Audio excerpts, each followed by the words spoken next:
আমাৰ ৰাজ্যখনত আমি 12খন জিলাত সংহত উপায়ুক্তৰ কাৰ্যালয় নিৰ্মাণ কৰিছোঁ। এই 12খন জিলাতে আমি এনেকুৱা ধৰণে ডিজাইন কৰিছোঁ যে ফাৰ্ষ্ট ব্লকটোত ডিচি আৰু ডিচিৰ লগত সংলগ্ন কাৰ্যালয়সমূহ থাকিব আৰু ছেকেণ্ড ব্লক আমি আৰু এটা বনাম য'ত এডুকেশ্যন হেল্থ সেই অফিচবিলাক থাকিব। 12খন জিলাতে আমাৰ প্ৰগতি বিভিন্ন ধৰণৰ।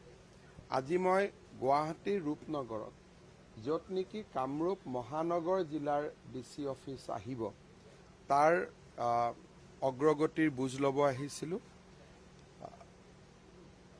মই আশা কৰোঁ যে এই ভৱনটো এই বছৰৰ শেষৰ ফালে আমি নিৰ্মাণ সম্পূৰ্ণ কৰিব পাৰিম আৰু তেতিয়া লগে লগে বৰ্তমান হেঙেৰাবাৰীৰ পৰা আমাৰ জিলা আয়ুক্তৰ কাৰ্যালয়টো ইয়ালৈকে আহিব পাৰিব আৰু হেঙেৰাবাৰীত আমি যি আমাৰ দিছপুৰ উপজিলা আমি যি গঠন কৰিম সেই উপজিলাই হেঙেৰাবাৰীৰ বৰ্তমানৰ কাৰ্যালয়ৰ পৰা কাম চলাই থাকিব পাৰিব।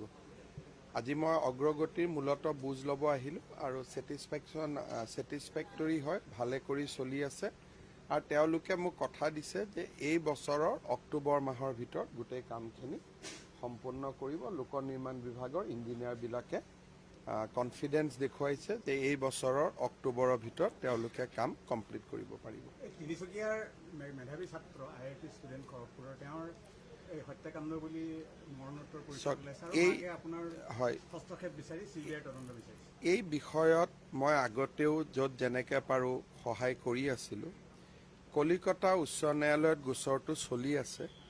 আমি চেষ্টা কৰিম যাতে হাইকোৰ্টে এই গোচৰটো CBI-লৈকে হস্তান্তৰ কৰে। ইয়াতে 50 কোটি টকা ব্যয় সাপেক্ষে বিল্ডিঙৰ কামটো চলি আছে।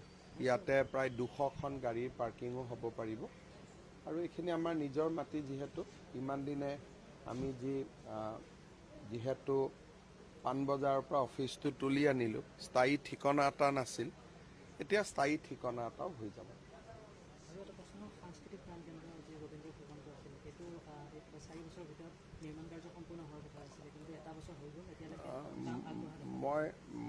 মই চোৱা নাই ৰবীন্দ্ৰ ভৱনটো, কালচাৰেল ডিপাৰ্টমেণ্টে কৰি আছে, মই চাই দিম, মই খবৰ লোৱা নাই তেনেকৈ।